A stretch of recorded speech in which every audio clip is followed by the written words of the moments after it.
ललिता जी। प्रणाम। हाँ, शुरू कीजिए ललिता जी। जय जिनेन्द्र।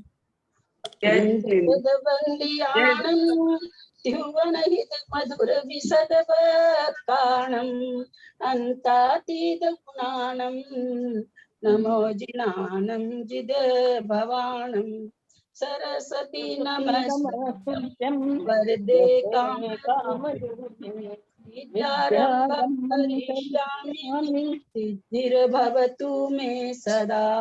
वात्सव जिनवानी माता की जय। पंचास्तिकाय ग्रंथराज की जय। कुंद कुंद आचार्य भगवंत की जय। ललिता जी आप अनम्यूट कर लीजिए, मैंने सबको म्यूट कर दिया एक बार।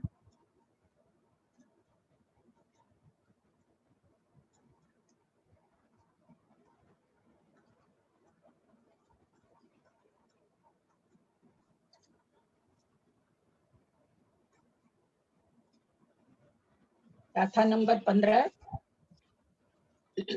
भावस नत्ति नासो नत्ति अभावस चैव उपादो गुण पज्जये सुभावा उपपाद वै पगु पकुवन्ति।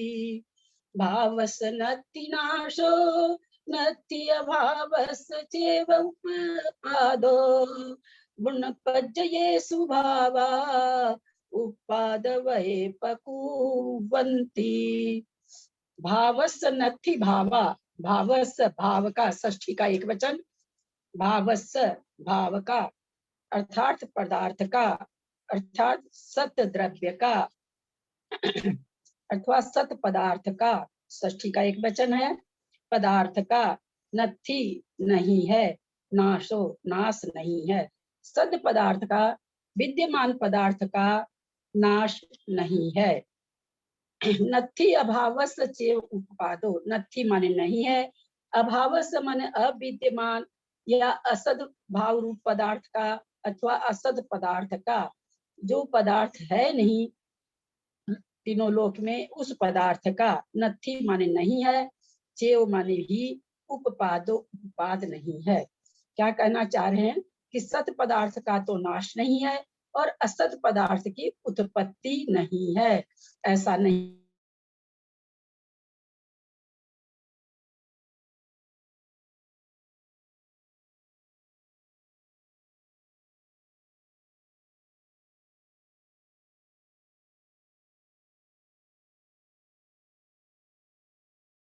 सप्तमी का बहुवचन है।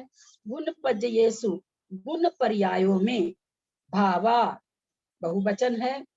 प्रथमा का बहुवचन है भाव भावा। भाव एक वचन, भावा बहुवचन। गुण गुण पर्यायों में भावा माने पदार्थ, उपपाद वये उत्पाद और व्यय पकुवंती करते हैं।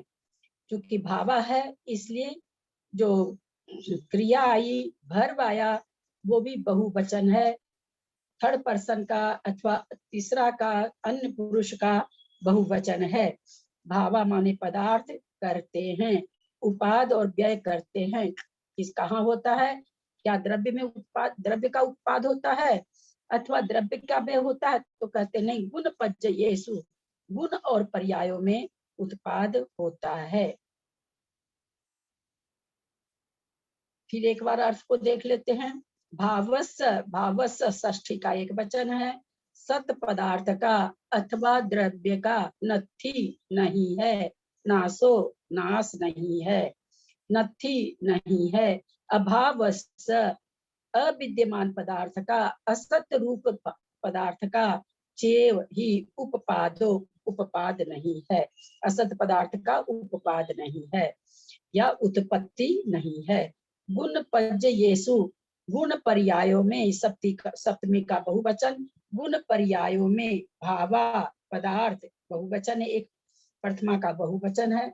उपपाद वये उपपाद और व्यय पकुवंती करते हैं।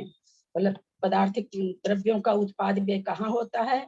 तो बोलते गुण और पर्याय में होता है। गुण पर्याय मतलब अवस्था में, अवस्था का बदलना पर्याय कहलाता है।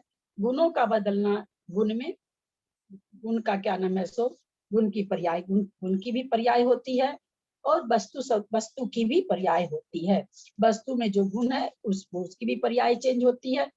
जैसे आम है, आम खट्टा है, पर्याय चेंज, खट्टा एक गुण है उसका, वो मीठा हो गया, गुण पर्याय, गुण में परिवर्तन हो गया। ये पर्याय दो प्रकार की होती है, अर्थ पर्याय और व्यंजन पर्याय। अर्थ पर्याय सूक्ष्म पर्याय को कहते हैं और व्यंजन पर्याय स्थूल पर्याय को कहते हैं। प्रति समय हर वस्तु में जो परिवर्तन हो रहा है, जो हमारे वचन के अगोचर नहीं है, जो हमारे आंखों के अगोचर नहीं है, एक क्षणवर्ती होती है, वह पर्याय अर्थ पर्याय कहलाती है। कैसे समझे? हमारे हाथों के नाखून प्रति समय बढ़ रहे हैं, हमें पता नहीं चलता है। जब कई कई क्षण की, कई समय की पर्याय इकट्ठी होती है तो हमें पता चलता है, जिसको कि व्यंजन पर्याय कहते हैं और या स्थूल पर्याय कहते हैं। तो स्थूल पर्याय अथवा व्यंजन पर्याय आंखों के गोचर भी है, इंद्रियों के गोचर भी है, परंतु सूक्ष्म पर्याय एक क्षणवर्ती होती है, वो हमारे ज्ञान का विषय नहीं है।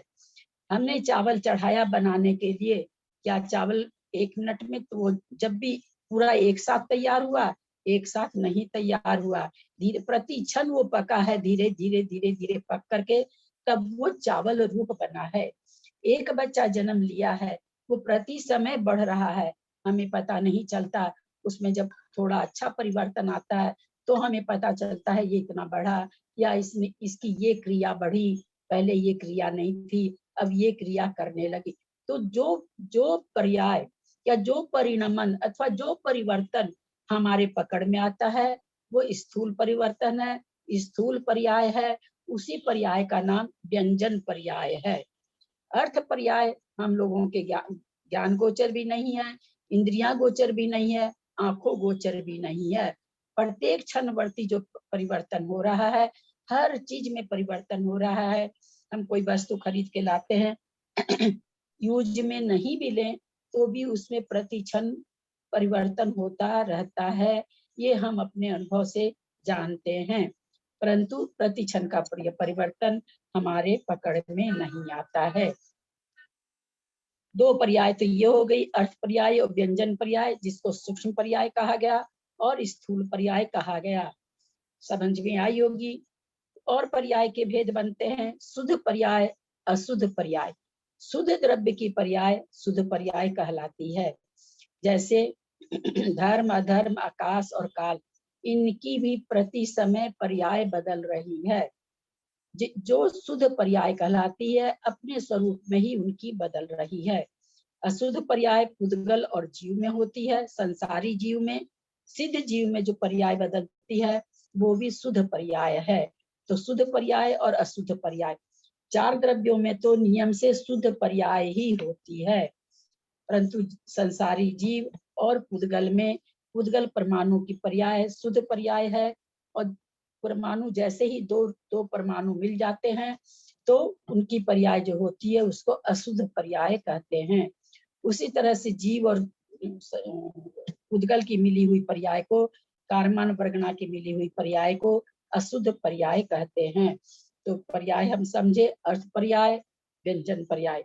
दूसरा हमने समझा शुद्ध पर्याय, अशुद्ध पर्याय। और पर्याय को और भी दृष्टि है कहने की, स्वभाव पर्याय, विभाव पर्याय। स्वभाव पर्याय यह है जो अपने ही स्वभाव में, जैसे आत्मा का ज्ञान दर्शन गुण है, अपने ही ज्ञान दर्शन गुण में पर्याय होना, ये स्वभाव पर्याय है। संसारी जीव का कारमान वर्गनाओं के साथ जो पर्याय होती है वो पर्याय विभाव पर्याय कहलाती है। विभाव पर्याय भी 2 तरह की होती है, समान जातीय, असमान जातीय।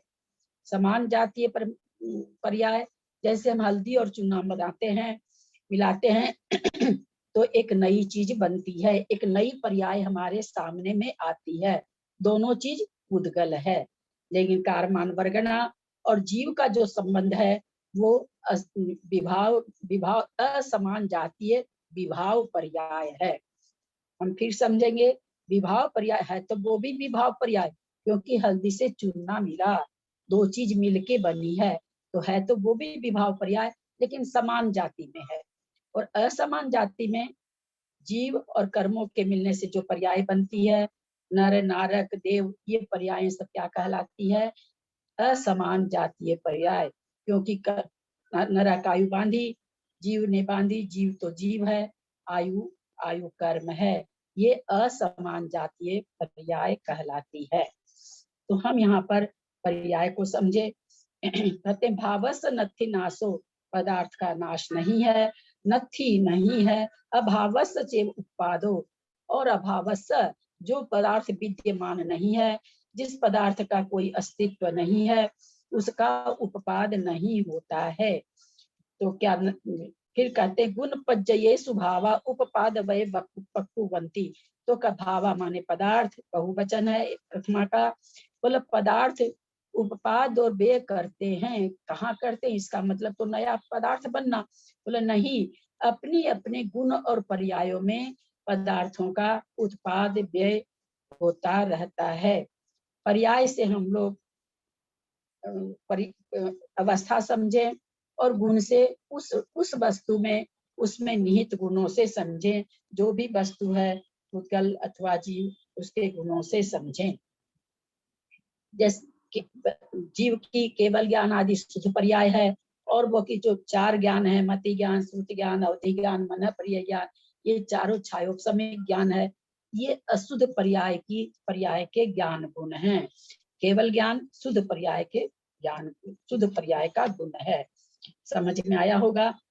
यहाँ भावस्य षष्ठी का एक वचन, नथि अव्यय है, नासो मतलब नाश प्रथमा का एक वचन है, नथि मतलब वही अव्यय नहीं है, अभावस्य षष्ठी का एक वचन, जेव ही, ये भी अव्यय है, उपपादो उपपाद, ये भी प्रथमा का एक वचन है, गुण पज्जयेषु सप्तमी का बहुवचन है, भावा प्रथमा का बहुवचन है, उपपाद वये, उपपाद और व्यय दूसरा का, उपपाद और व्यय दो का बहुवचन है, उपपाद और व्यय को करते हैं। द्वि का प्रथमा द्वितीय का द्विवचन क्यों आया, सॉरी बहुवचन क्यों आया? तो दो है इसलिए बहुवचन हो गया उपपाद और व्यय। दूसरा मतलब द्वितीय क्यों आया? उपपाद और व्यय को करते हैं, तो यहाँ पर ये द्वितीय के रूप में यूज हुआ है, इसलिए द्वितीय का द्विवचन है। पकुवंती वर्तमान काल का वर्तमान काल का तीसरे अन्य पुरुष का बहुवचन है। हम सभी समझ रखे हैं, मैं और हम लोग, तुम और तुम लोग, इस चार के अलावा जितनी भी वस्तुएं हैं दुनिया में, जितनी भी सीता गीता राम वेद वे लोग अथवा पहाड़ नदी नाला, कुछ भी चेतन अथवा अचेतन, सभी थर्ड पर्सन में आते हैं।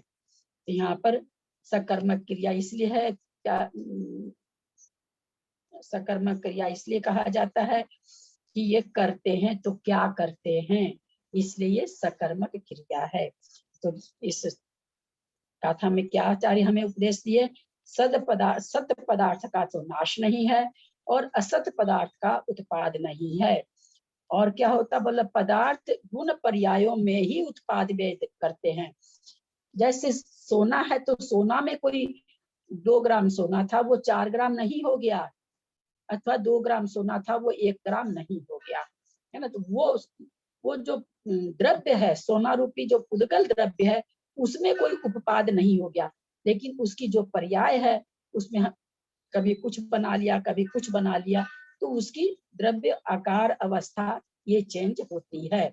उसमें चांदी मिला देते हैं तो थोड़ा सा उसका पीलापन कम हो जाता है, तांबा मिलाते हैं थोड़ा लालपन आ जाता है, ये उसके गुण में चेंज आ जाता है। तो इस तरह से यहाँ पर आचार्य बता रहे हैं किसी भी द्रव्य का उत्पाद नहीं है, और किसी भी जो द्रव्य नहीं है उसका, सॉरी द्रव्य, किसी भी द्रव्य का नाश नहीं है, किसी भी जो द्रव्य नहीं है उसका उत्पाद यानी नया द्रव्य की उत्पत्ति नहीं है, और जो उत्पत्ति और विनाश हो रहा है वो द्रव्य की पर्याय में हो रहा, द्रव्य के गुण और पर्याय में होता है। 16 नंबर की गाथा ले रहे हैं। जी जी 1 मिनट, समान जाति और असमान जाति और एक बार जी, विवाह पर्याय वाला, विवाह पर्याय के 2 भेद बताए ना, समान जाति विवाह पर्याय और असमान जाति विवाह पर्याय। समान जातीय असमान जातीय। समान जाति विवाह पर्याय एक जाति में होने वाले परिवर्तन को, जैसे आपको दिए ना कि हल्दी और चूना दोनों पुद्गल है, दोनों को हमने मिलाया, एक नई पर्याय उत्पन्न हुई, तो ये क्या समान जाति की विभाव व्यंजन पर्याय है। विभाव तो इसलिए हुई कि अब जो पर्याय सामने आई, न तो उसमें चूना है न उसमें, तो रंग ही दूसरा हो गया उसका, तो विभाव उस पुद्गल की विभाव पर्याय है, लेकिन है कि इसकी दोनों पुद्गल थे, इस समान जाति वाले की विभाव पर्याय। और असमान जो जीव और कर्म की मिलकर के पर्याय बनती है, कभी मनुष्य बन रहा है, कभी देव बन रहा है, ये जो पर्याय हो रही है ये असमान जातीय पर्याय है।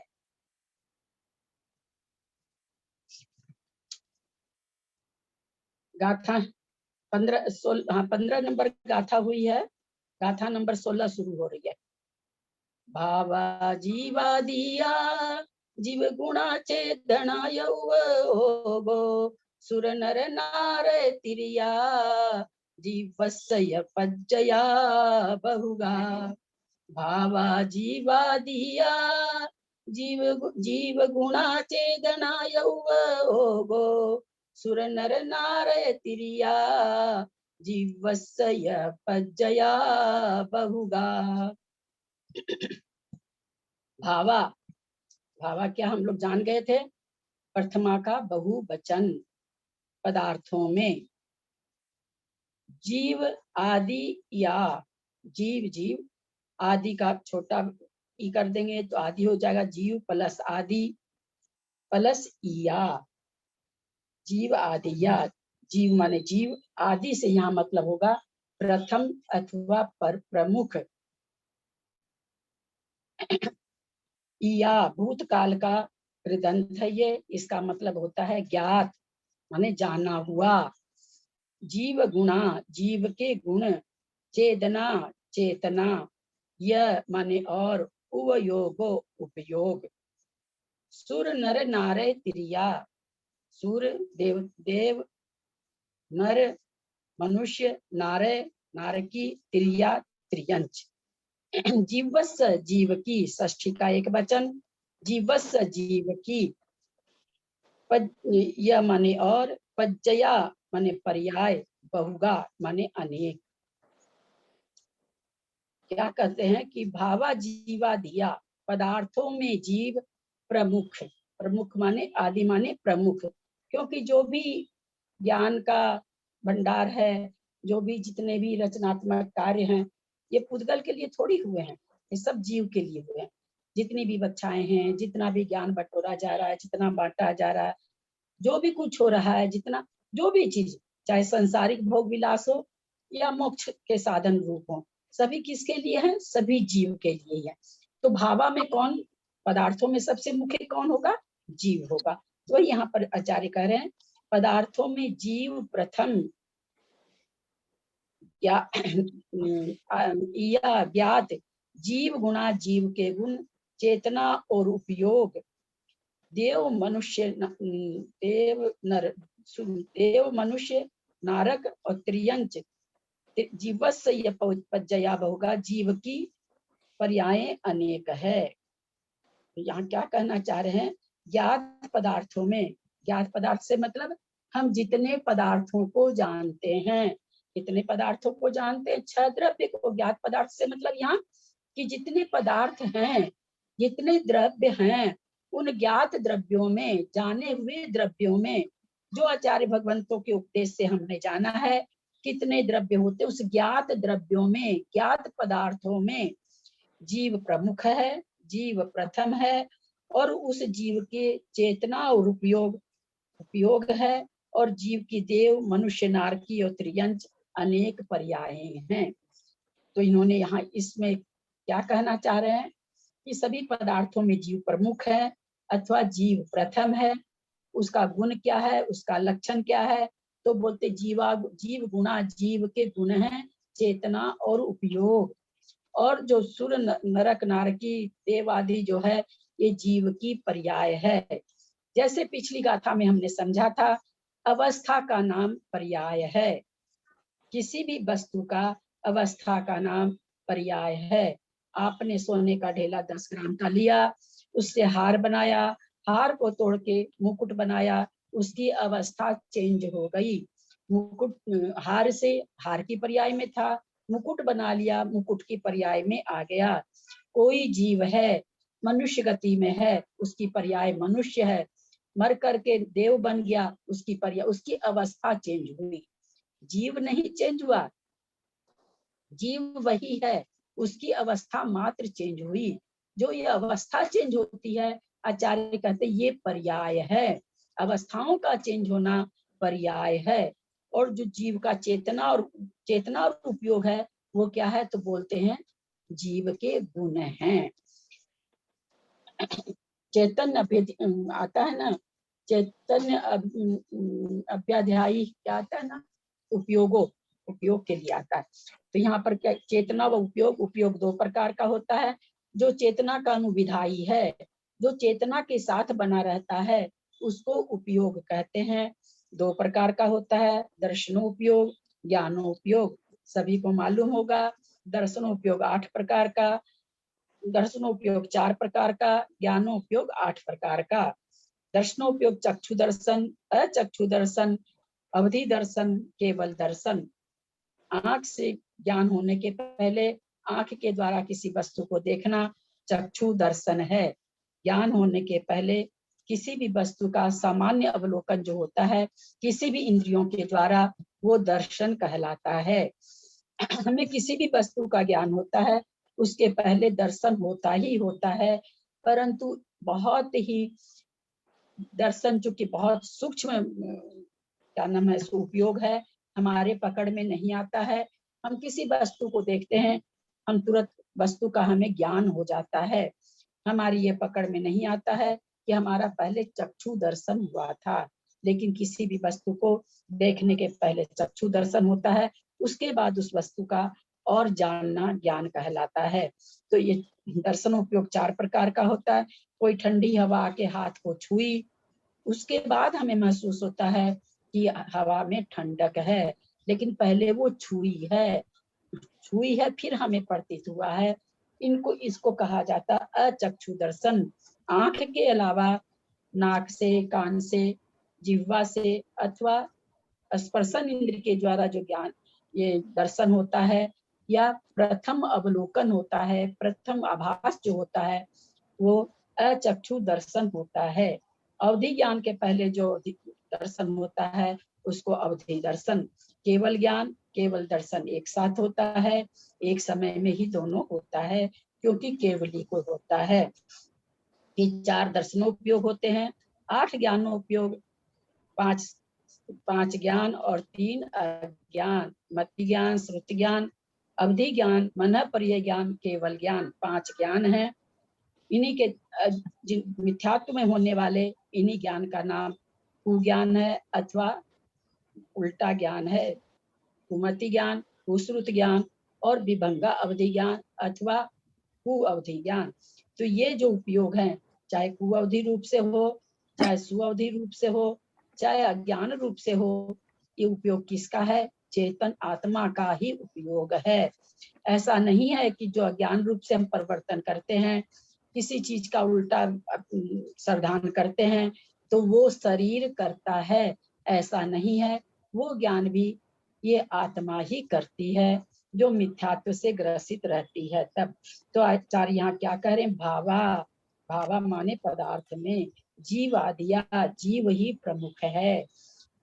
जीव गुणा या मतलब ज्ञात पदार्थों में ज्ञात या भावा जीवादि, ज्ञात पदार्थों में जीव प्रमुख है। कहाँ से या निकला? जीवादि से। आदि में छोटी की मात्रा होती है, छोटी की मात्रा और बड़ी या मिलके बड़ी की मात्रा हो गई। यहाँ संधि विच्छेद हो जाएगा, जीव प्लस आदि प्लस या। तो कहते हैं ज्ञात पदार्थ में जीव प्रमुख है। उस जीव के गुण क्या हैं? तो कहते चेतना और उपयोग है। फिर कहते हैं कि सुर नर नारे त्रिया, सुर देव मनुष्य नारकी त्रियंच, ये जीव की बहुत तरह की पर्यायें हैं। ये अनेक बहुगा माने अनेक पर्यायें जीव की होती है।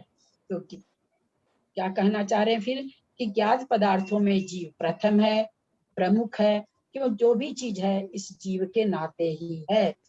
उस जीव के चेतना और उपयोग गुण है, और जीव की देव मनुष्य नारकी और त्रियंच आदि बहुत तरह की पर्यायें हैं।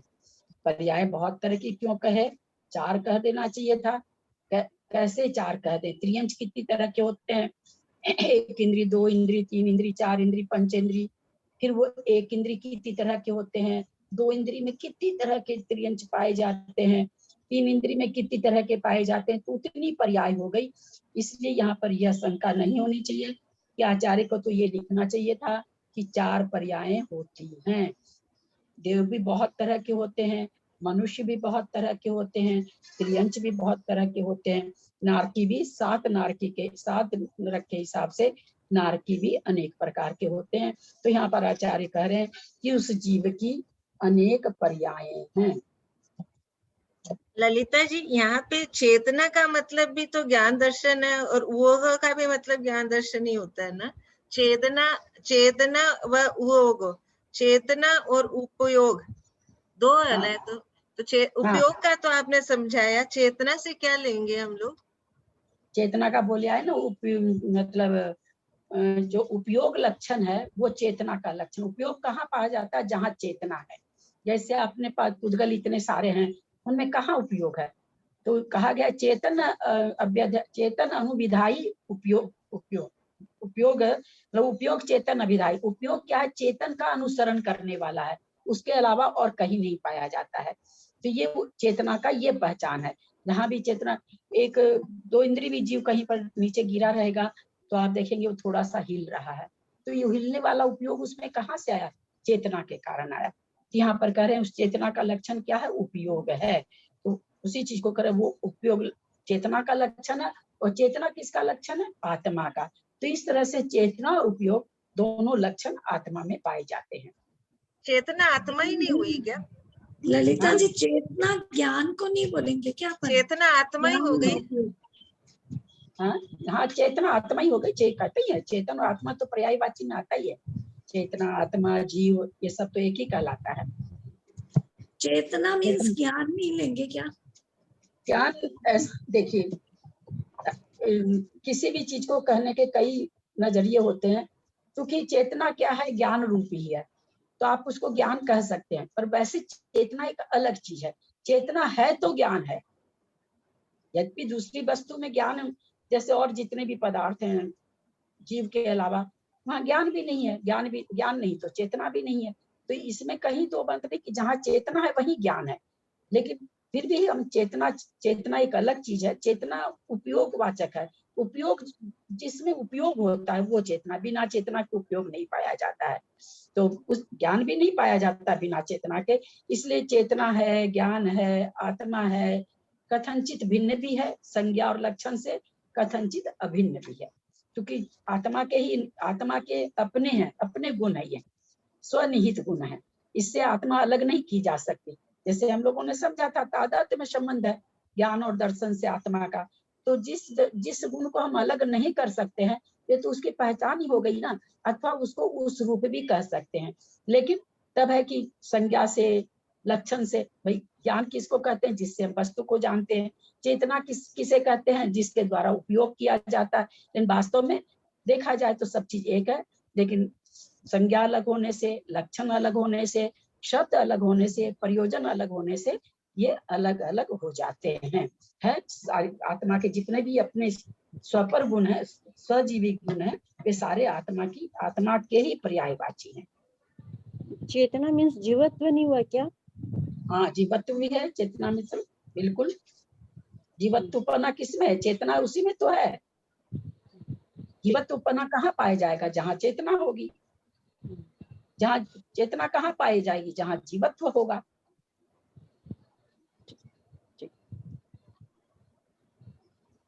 ललिता जी, इसको ऐसे समझ ले क्या, चैतन्य अनुविधायी आत्मा के परिणामों को उपयोग करते हैं। हाँ वो भी है, चेतन अनुविधायी आत्मा के परिणाम को उपयोग करते, उपयोग की अनुविधायी परिभाषा आत्मा है। के परिणाम को हाँ। उपयोग करते हैं। जैसे 24 ठाणा में ये डेफिनेशन आई हुई है। हाँ, उपयोग की परिभाषा है ये, बिल्कुल। हाँ, और एक बाद में वो पंच महालक्षण का मुझे मिल गया, वो बाद में बताऊंगी आपको। नंदीश्वर दीप की पूजा का पंच महालक्षण। हाँ, क्या बोले आप? पंच महालक्षण वाला था ना, वो भी विषय दूसरा है, नंदीश्वर दीप वाला। अच्छा, ये इसमें आप लोग को सब चीज, अच्छा उस दिन जो मैंने कहा था, इसमें कहा था कि उसमें है, तो हाँ भंग उपपाद अधिवक्ता में कहा था ना शायद, तो इसमें संधि है, भंग प्लस उपपाद। उन्होंने ये कहा कि समास भी है, क्योंकि डायरेक्ट तो बात हो नहीं पाती, बहुत बिजी रहते हैं, तो या तो फिर प्राकृत भाषा में समास की कुछ और प्रक्रिया होगी। हम लोगों की हिंदी व्याकरण अथवा संस्कृत व्याकरण से तो भंग उपपाद में कोई भी समास नहीं होना चाहिए, लेकिन इन्होंने संकेत सूची में दे रखा है, और मैंने उनसे भी पूछा तो वो भी कहे समास है। मैं सोची भी उनसे पूछूंगी कि भाई अगर आपके समास की कुछ और प्रक्रिया है तो हमें भेजिए कम से कम, क्योंकि हिंदी के हिसाब से और संस्कृत के हिसाब से तो यहाँ पर समास नहीं है, केवल संधि है। तो भंग उपपाद में संधि तो आप लोग लिख ही लीजिए, भंग प्लस उपपाद, इसमें संधि। जो मैं कही थी कि क्यों नहीं दिए, हम पूछ के तब बताएंगे, तो बात हो गई है मेरी। 17 नंबर आंटी गाथा नंबर कौन सी थी वो भंग उपपाद वाला? एक मिनट, ये 8वीं गाथा है। हाँ 8वीं नंबर की गाथा है।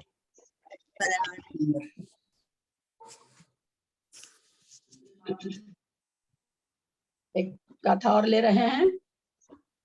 मनुसत्तेन नट्ठो देहि देवो हवेदिदरो वा उभयथ जीव भावो न सतिन जायदे अन्नो। कितना मनुसत्तेन नट्ठो देहि देवो हवेदिदरो वा उभयथ जीव भावो न सदिन जायदे अन्नो।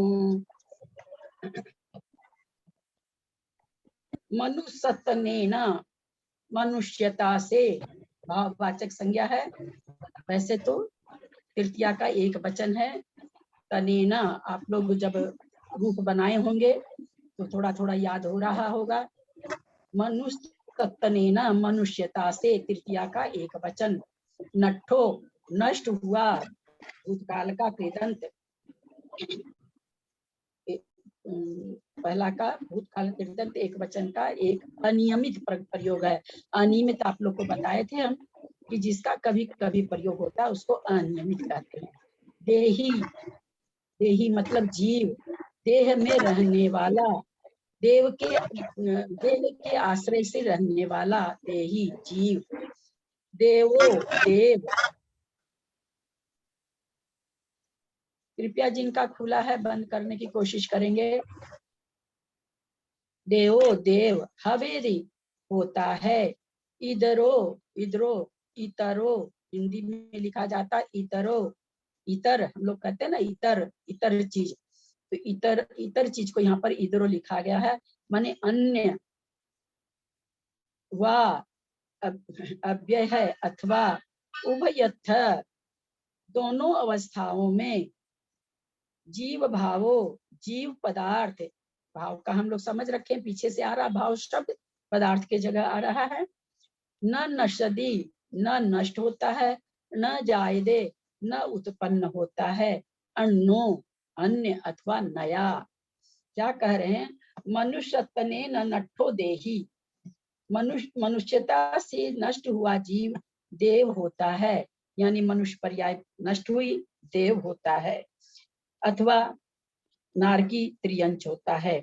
जीव पदार्थ दोनों अवस्थाओं में नया नहीं है, क्योंकि न तो नष्ट होता है और न उत्पन्न होता है। मनुष्यता से, मनुष्यत्वेन, मनुष्यता से तृतीया का एक वचन, नट्ठो नष्ट हुआ, कोई मनुष्य पर्याय से नष्ट हुआ, देही, देही मतलब जीव, कोई मनुष्यता से नष्ट हुआ जीव, देवो हवेदी, देव होता है, इधरो वा अथवा कुछ और होता है, कुछ और से मतलब मनुष्य भी हो सकता है, नारकी भी हो सकता है, त्रियंच भी हो सकता है, वह इधरो अथवा अन्य कुछ हो सकता है, उभयथ, लेकिन दोनों अवस्थाओं में, उभयथ मतलब दोनों अवस्थाओं में, किस अवस्था में, जिस अवस्था से नष्ट हुआ और जिस अवस्था में जा उत्पन्न हुआ, उन दोनों अवस्था में कह रहे हैं उभयथ जीव भावो, दोनों अवस्थाओं में ही जीव भावो, जीव पदार्थ न नष्टि, नहीं नष्ट होता है, अन्ना जाय दे अन्नो, और कोई नया जीव न जाय दे, उत्पन्न नहीं होता है। आचार्य कहने का मतलब, यद्यपि मनुष्यता से कोई जीव मरण को प्राप्त हुआ, तो वो किसी न किसी इतर पर्याय में मनुष्य, देव, नारकी, त्रियंच में जन्म ले रहा है।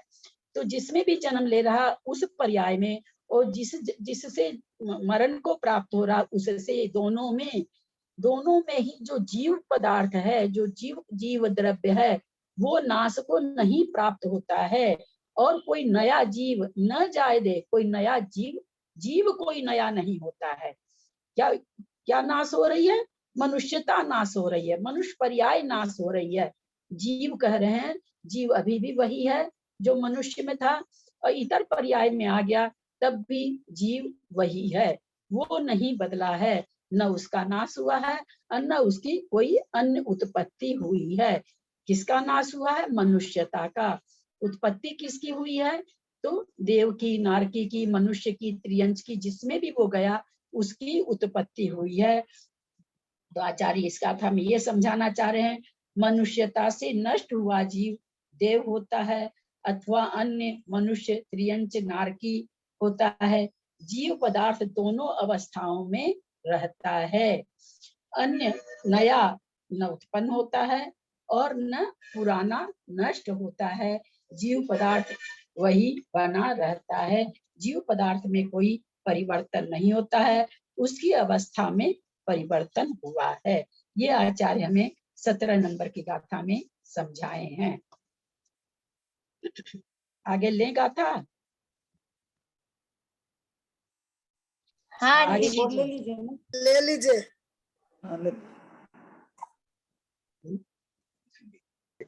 हाँ, मधु आई हो क्या? जाति मरणम जाति ने सोचे देव उपपन्नो आयु तो देवो मनुको ही पज्जाओ। आप लोग 1 मिनट सब अपने को म्यूट कर लें प्लीज। शनिवार को सबका उच्चारण इतना अच्छा हुआ था, मेरा मन बहुत खुश हुआ, और मैंने सबकी तरफ से एक जिनमानी माँ को प्रार्थना भेजी। उस प्रार्थना का आज मधु गा के आप लोग को सुना रही है। हम लोग के सबकी तरफ से जिनमानी माँ को प्रार्थना की गई है। मेरा उस दिन मन बहुत खुश हुआ, मैं कि 2 शनिवार में इतनी तरक्की है, तो 5-7 शनिवार बीतते बीतते तो सबका उच्चारण बहुत अच्छा हो जाएगा। बहुत उस दिन मन खुश हुआ। तो फिर समय नहीं रहेगा तो एक भजन जो कि माँ मैंने आप भी तैयार साथ में किया है। गाइए। नहीं, मेरा नहीं चल रहा गला बेटा। नहीं साथ में गाइए ना, साथ में गाइए। बहुत आप बहुत सुंदर गाती हैं, आपको लगता है ऐसे। नहीं, आप साथ में गाइए, मैं साथ में हूँ। गाने भी तुम गाओ। हाँ हाँ, आप सबको जय जिनेंद्र प्रणाम। आप लोग सब बोलिए मम्मी को गाने, मैं साथ साथ में गा रही हूँ। पगली है क्या? नहीं ललिता जी, गाइए जय हाँ, आप साथ एकदम सही, थोड़ा सा आप एकदम साथ सही, में बोलिए। गाइए गाइए। बिल्कुल सही। बहुत सुंदर हम सुने तो सुबह अभी और सुनेंगे, अच्छा लगेगा। आपकी इच्छा हुई है, आपके मुंह से सुनेंगे तो ज्यादा अच्छा लगेगा। हाँ मम्मी का ही बनाया हुआ है, ज्यादा भावपूर्ण लगता है मम्मी के मुंह से। और मन खुश हो जाएगा कि आप हमको इतना प्रसन्न होके गा रहे हैं। हाँ मैं एक बार सबको म्यूट कर देती हूँ, खाली और मुझे इतना मोटिवेशन मिला।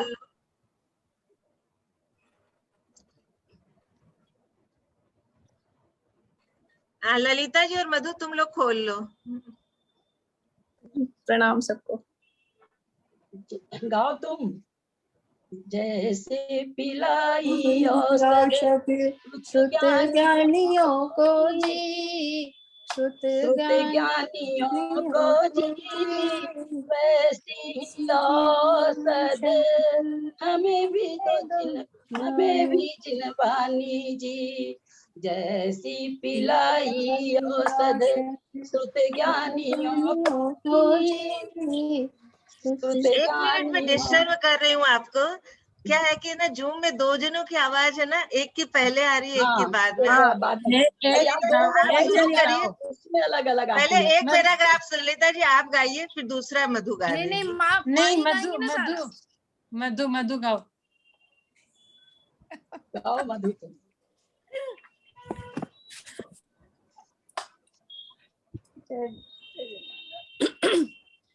जैसी पिलाई औषध श्रुत ज्ञानियों को जी, श्रुत ज्ञानियों को जी, वैसी ही औषध हमें दो जिनवानी जी। जैसी पिलाई औषध श्रुत ज्ञानियों को जी, श्रुत ज्ञानियों को जी, वैसी ही औषध हमें दो जिनवानी जी। कर मन टारी माँ हो समर्थवान जी, हो समर्थवान जी, वैसी ही औषध हमें दो जिनवानी जी। है केवल अवतारी माँ श्रुत जिनवानी, है केवल अवतारी माँ श्रुत जिनवानी, केवली मुख प्रगटाई गौतम हृदय है समाई, केवली मुख प्रगटाई गौतम हृदय है समाई। मेरा मिटा दो माँ गहन अंधकार जी, गहन अंधकार जी, देखिए अच्छा वजन करे वैसी ही औषध हमें दो जिनवानी जी। जी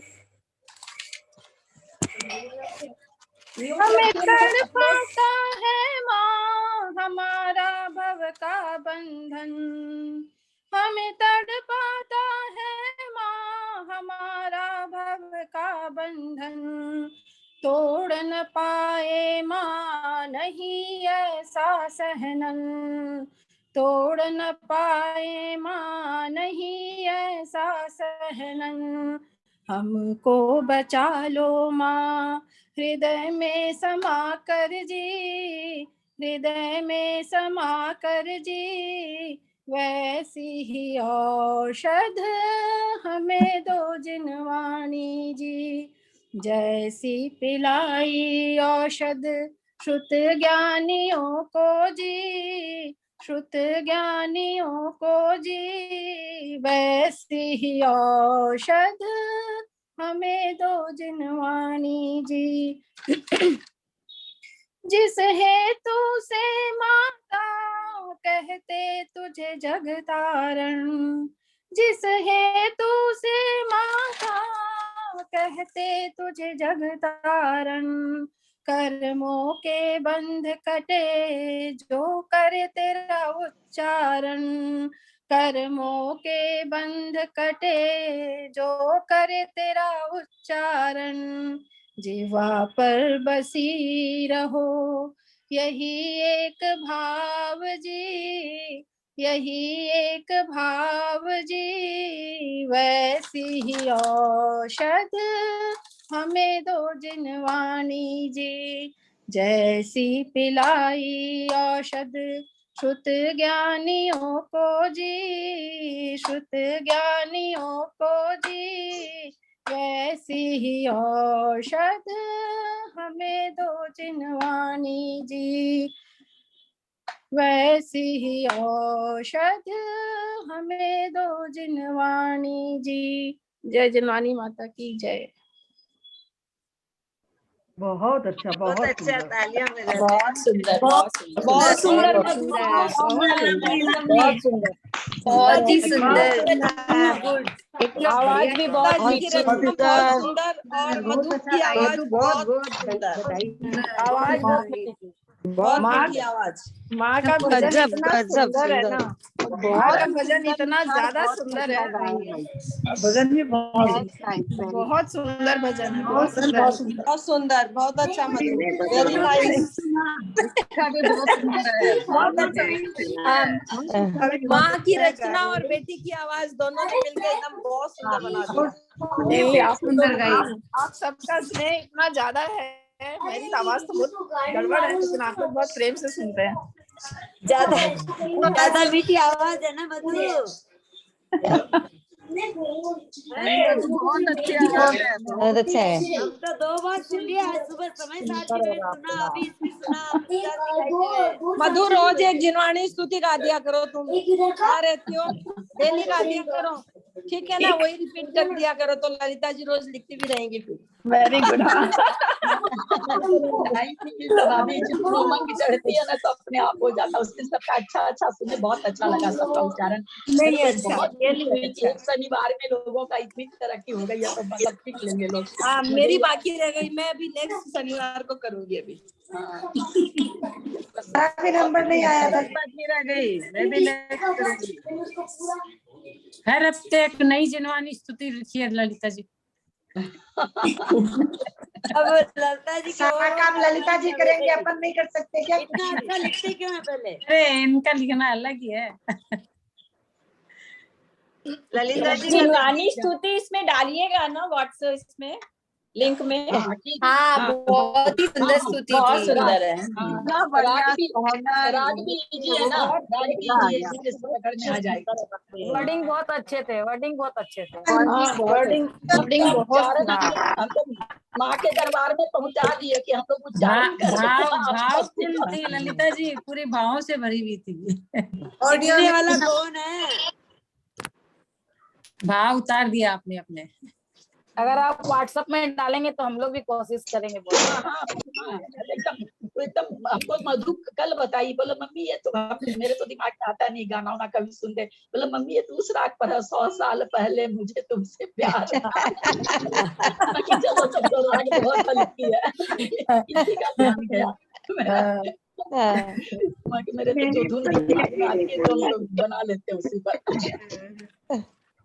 चलिए, किसी को प्रश्न है कुछ? बस मैं ये बोलना चाहूंगी कि ललिता जी के देखो, अपन सबको ही देखो कितने सुंदर भाव है। जब अपन को नहीं आता है तो उनका दिल दुखता है, और जब अपन को आता है तो वो खुश हो जाती है। तो उनको यदि अपन को खुश करना है तो अपन को मेहनत करनी है। हम लोग को देख के ही वो खुश होती है। देखो, अपन को आया तो खुश हो गई, नहीं आया तो दुखी। कितना अच्छा गुण है, देखिए ललिता जी का। आज की तीनों गाथा का बहुत जल्दी से और बहुत अच्छे से समझ में आ गई। चलिए, अच्छा किसी पूछना है कुछ? एक गाथा ले लेते हैं, फिर उसके बाद पूछ लेंगे, देखते हैं। मंजू जी, मंजू भाई, हाँ, वीडियो नहीं आ रहे हैं क्या आजकल यूट्यूब गाथा? नहीं, कल तो वीडियो नहीं दिया ना, कल नहीं रिकॉर्डिंग की थी। नहीं, अस्थि नास्ति वाला उस दिन वाला नहीं आया ना? अच्छा, पूछ लूंगी। 14 नंबर की गाथा का नहीं आया। आज है ना, 1 मिनट, आज हनी ने सारा एक जगह करके फिर भेजा है, ध्यान दीजिएगा, बिल्कुल एक ही में सारा निकल जाएगा। हाँ, भेज दिया पूरा आज हनी ने सारा एक साथ भेजा। हाँ, भेजिए, एक साथ भेजिए। आज मुझे टाइम नहीं था, मैंने देखा हम लोग को पहले का भी चाहिए, तो फिर मैंने हनी को। और आप लोगों को प्रश्न भेजे कल, दूसरी प्रश्नावली 18 गाथा तक की, इसलिए नहीं भेजे, 18 हो जाएगी तब भेजेंगे। प्रश्नावली दूसरी नहीं भेजे संडे को, क्योंकि गाथा नहीं हुई थी उतनी। ललिता जी, 6 नंबर गाथा में 6 नंबर जो गाथा है उसमें परिणदा, तो 3 काल में उत्पन्न किसका मीनिंग हुआ? उत्पन्न कहाँ पर, किसमें? 6 नंबर गाथा में परिणदा। अब की बात प्रश्नावली नहीं आई। हाँ, प्रश्नावली नहीं आई ना, चूंकि गाथा कम हुई थी। जो प्रश्नावली बनी हुई है वो 18 गाथा तक है, तो आज 17 हुई है, 18 होती तो कल भेज देते, परसों भेजते हैं आप लोग को, इसीलिए नहीं भेजा, फिर आधा आता आधा नहीं आता आप लोग को इसमें। आंटी एक बार 16 नंबर समझा दीजिए ना। अभी मैं दो दर्शन 6 नंबर गाथा में इस दर्शन की मैं 2 गाथाएं सुनाऊं। 6 नंबर गाथा में क्या पूछ रही है? सुनाऊं मैं द्रव्य संग्रह की। तत्कालीय भाव परिणता। एक बार मैंने सबको म्यूट किया है, हैंड रेज कर लीजिए जिसको पूछना है, क्योंकि सब लोग एक साथ पूछ रहे हैं।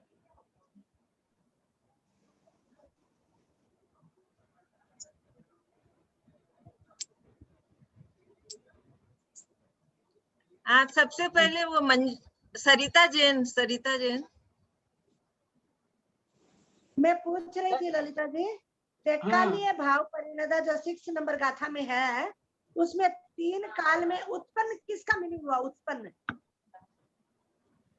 3 काल में उत्पन्न भाव, तत्कालीय भाव, भाव का मतलब यहाँ पर उत्पन्न। हाँ, यहाँ पर भाव का मतलब उत्पन्न है, तत्कालीय 3 काल में उत्पन्न।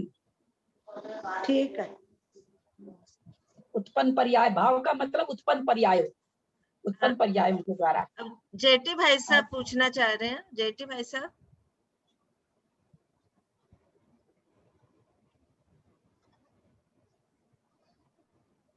आवाज नहीं आ रही है।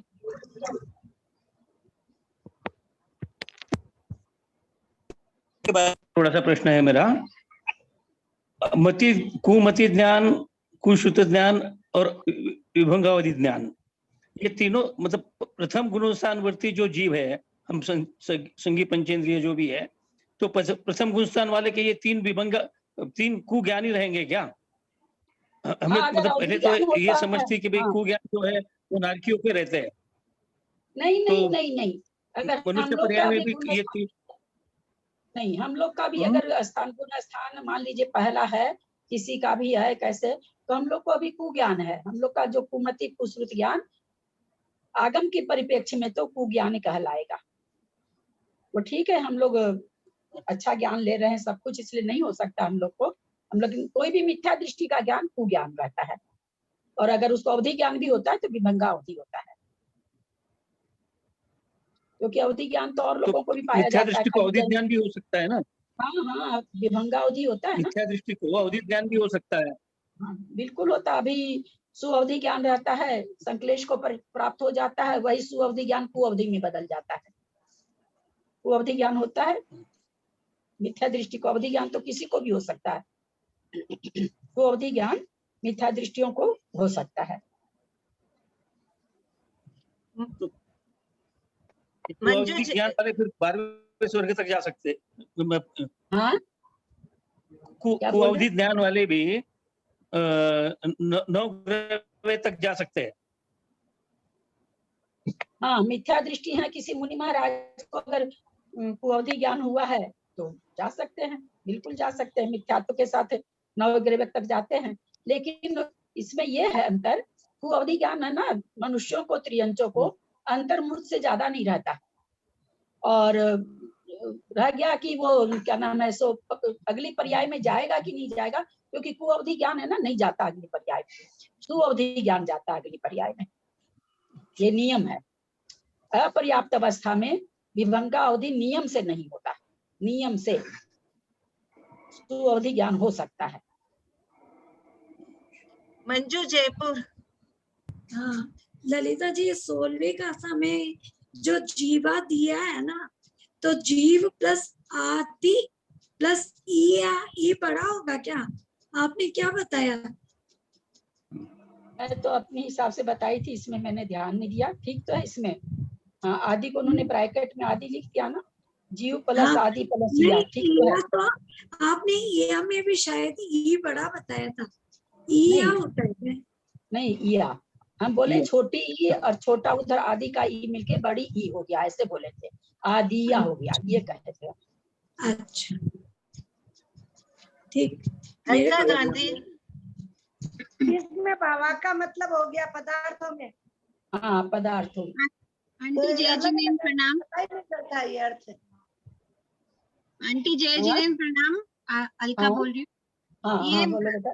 भावार्थ तो मुझे सब समझ में आ रहा है, सबके अर्थ, लेकिन वो ग्रामर में बहुत कंफ्यूजन है, ग्रामर कुछ समझ में नहीं आ रहा है, तो वो जानना जरूरी है कि इतना वो पूछ रही थी। ऐसा है, ग्रामर जानना, ग्रामर में कंफ्यूजन होता ही है, क्योंकि बहुत सारे इसमें, जैसे हमने थोड़ा सा उदाहरण दिया था ना कि भाई ना सरस्वती को नमस्कार करो, तो को तो द्वितीय होनी चाहिए, लेकिन सूत्र है नमस योगे चतुर्थी। रजकस्य वस्त्रम ददाति, सीधे धोबी को कपड़ा धोने दो, तो रजकस्य योगे षष्ठी विभक्ति। इस तरह के बहुत सारे सूत्र, बहुत सारे अनगिनत, मतलब काउंटेबल नहीं है, अलग अलग है ना, इसलिए बहुत कंफ्यूजन हो रहा है, कुछ समझ तो में नहीं आ रहा है। बहुत सारे सूत्र हैं, तो मोटे मोटे रूप से बहुत सारी चीजें समझ में आ जाती है। और जो बहुत गहराई वाले सूत्र, वो हम लोगों को इतना काम नहीं पड़ता है। कहीं मान लीजिए काम भी पड़ता है, तो मान लीजिए पूरा 173 गाथा पढ़ेंगे, उसमें 2-4 जगह ऐसे सूत्र आएंगे जो जनरल नहीं है, जो थोड़े अलग हटके, तो वो उनको फिर थोड़ा सा ध्यान कर लेना चाहिए, याद कर, जिनको शौक है उनको ये मतलब ध्यान कर, यहाँ पर ऐसा हुआ है। बाकी जो सभी जगह सामान्य चलता है, कहीं कहीं पर असामान्य चीज आ जाती है। हाँ, वही ग्रामर मतलब बहुत ज्यादा नहीं, अगर जानना हो तो चलता है, थोड़ा बेस जान लिया तो भी।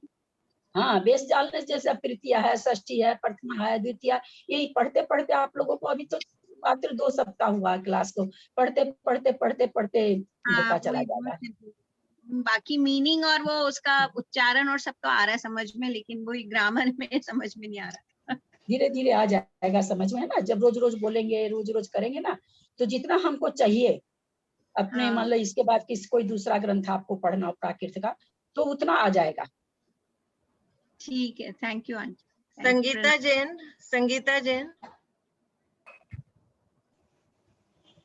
जय जिनेन्द्र, ललिता आंटी प्रणाम। हाँ जय जिनेन्द्र। आज मुझे थोड़ा सा ना लेट हो गया स्टार्ट करने में, तो एक बार 16 वाला गाथा एक बार फिर से थोड़ा सा रिवीजन करो।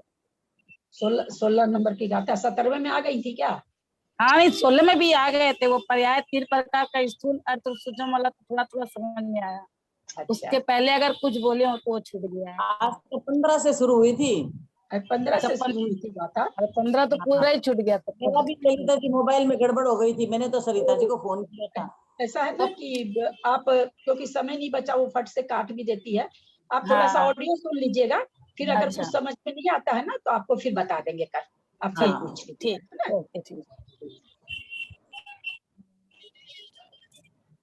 और किसी को कुछ, और कोई का हैंड रेज नहीं है दीदी? हाँ ठीक है, तो जिनवानी स्तुति करिए कोई आप लोग। जी, इसमें भावा का अर्थ तो बहुत कंफ्यूजिंग है। 16वें में भावा दे दिया पदार्थ को, 14वें में, 15वें में दे दिया सत पदार्थ को, तो सत पदार्थ, एक मिनट, अस्तित्व कहो, सत कहो, पदार्थ कहो, द्रव्य कहो, सब तो पर्यायवाची है ना। सत कौन है? द्रव्य है। सत कौन है? पदार्थ है। तो सत यहाँ नाम क्या चीज का दिया गया? विद्यमान का, अस्तित्व का। अस्तित्व किसका है दुनिया में? तीनों लोक में अस्तित्व 6 द्रव्यों का ही है। 6 द्रव्यों को यहाँ पदार्थ कह करके, तो पदार्थों का अस्तित्व है ना। सत मतलब विद्यमान, अस्तित्व होना, है ना। इस तरह से ग्रंथ है हमारे बहुत बड़े आचार्य का, जिनकी दृष्टि इतनी विशाल है कि हमको भी अपनी समझ को उतनी विशाल बना के चलना पड़ेगा। और 6 में भाव का उत्पन्न दे दिया, सब जगह भाव का बहुत मीनिंग चेंज है।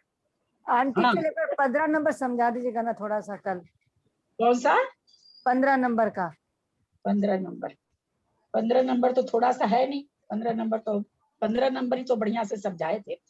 भावस्थ नक्ति नासो, भावस्थ माने षष्ठी का एक वचन है, पदार्थ का, सत्य पदार्थ का। यहाँ सत्य इसलिए लगा दिया गया कि क्योंकि अभी हम लोग तो नए पढ़ रहे हैं, तो आचार्यों को लगता कि पता नहीं हम लोग कुछ और नहीं समझ जाए, तो आचार्य ने इसमें सत्य लगा दिया, है ना। हम लोग को कंफ्यूज नहीं होना है। सत्य, अस्तित्व, विद्यमान, पदार्थ, द्रव्य, ये सब समझ लीजिए एक अर्थवाची होकर के आएंगे इसमें।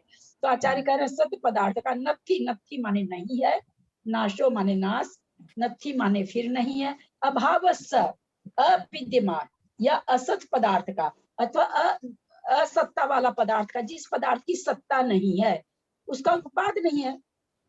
असत्य चीज का उत्पाद हो ही नहीं सकता, जो चीज है ही नहीं, उसका उत्पाद कैसे हो सकता? गेहूं के दाने होंगे तब तो गेहूं उपजेगा, हवा में तो गेहूं उपज नहीं सकता। अगर गेहूं नाम की चीज खत्म हो जाए विश्व से तो गेहूं नाम की चीज की उत्पत्ति नहीं हो सकती है।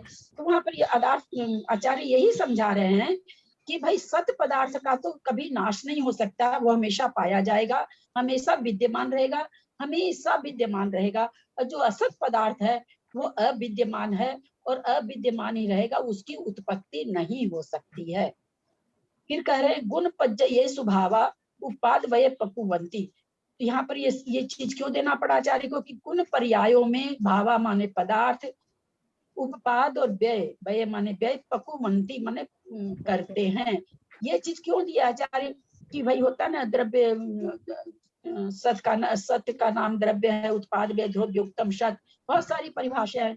तो आचार्य कह रहे हैं कहीं ये ना समझ ले आप कि यहाँ पर जो मैं बोल रहा हूँ कि गुण और पर्याय से क्या नाम है सो उसमें द्रव्य में होती रहती है, तो आप यह ना समझ ले कि द्रव्य ही नाश हो जाता है, ऐसा नहीं होता है। आचार्य कहते हैं द्रव्य के अंदर जो गुण है और जो पर्याय है उसका ही उत्पाद और व्यय होता है, वही उत्पाद और व्यय करते हैं, न कि द्रव्य अपने अस्तित्व से नाश नहीं होता, अपने अस्तित्व में कोई उत्पाद नहीं करता है। 10 ग्राम सोना 20 ग्राम नहीं होता है, 10 ग्राम सोना 2 ग्राम नहीं हो जाता है, एक जीव होकर के 4 जीव बन करके आ जाए ऐसा नहीं होता, अथवा एक जीव है वो नष्ट होकर के मान लीजिए जितने जीव हैं तीनों लोक में, ऐसा कभी नहीं आने वाला है कि उस जीव की संख्या मान लेते 1000 है, पूरे जीव की एक इंद्री से लेके 999 कभी भी नहीं होगी और न कभी 1001 होगी। तो इसलिए आचार्य यहाँ पर इस चीज को ऐसे दे दिए कि भाई जो पदार्थ है उनका न तो नाश है और जो सत पदार्थ नहीं है, अविद्यमान पदार्थ है, उसका उत्पाद नहीं है। तो फिर बात ये हो रही कि भाई किसका हो रहा, आप तो बोल के गए हैं गुण द्रव्य द्रव्य प्रायेषु, ये सब बहुत सारी चीज बोल के, तो आचार्य यहाँ पर ये समझा दिए कि जो क्या नाम है उत्पाद और व्यय हो रहा है वो पदार्थों के गुण और पर्यायों में होता है, उनकी गुण और पर्याय पकुवंती करते हैं। उत्पाद व्यय कौन करते हैं? पदार्थों के गुण और पदार्थों की पर्याय, पर्याय मतलब पर्याय को हमेशा दिमाग में रखिएगा, अवस्था, और गुण को हमेशा गुण तो हम लोग समझते ही हैं, खट्टा जैसे आम का गुण है खट्टा मीठा हरा पीला, ये सब गुण कहलाता है। अवस्था पीला, हरा से आम पीला हुआ तो वो उसकी अवस्था चेंज हुई, हरे से होके पीला हो गया। खट्टा से जो मीठा हुआ ये गुण में परिवर्तन हुआ है ना, गुण में बदला वो। तो इस तरह से कहते हैं कि जो पदार्थ है कि गुण और पर्यायों में उत्पाद और व्यय होता है। फिर हरापन आम का क्या हो गया? व्यय हो गया। उत्पाद किसका हो गया? पीलापन का। गुण खट्टापन था आम में, उसका नाश हो गया, मीठापन का उत्पाद हो गया। तो यहाँ आचार्य ये कह रहे हैं कि द्रव्य उत्पाद और विनाश को प्राप्त नहीं होता है, द्रव्य में जो गुण और पर्याय हैं उनका उत्पाद और व्यय होता है। पदार्थ को ही द्रव्य कहते हैं ना, द्रव्य और पदार्थ एक ही है, द्रव्य और पदार्थ एक ही है। द्रव्य पदार्थ सत्य सत्व अस्तित्व, यहाँ जहाँ भी सत्य आएगा तो कर्मों वाला सत्व नहीं घटेगा, यहाँ पर सत्व मतलब विद्यमान, अस्तित्व, ये सब मतलब पदार्थ और द्रव्य के लिए पूरे किताब में इसी तरह से आएगा।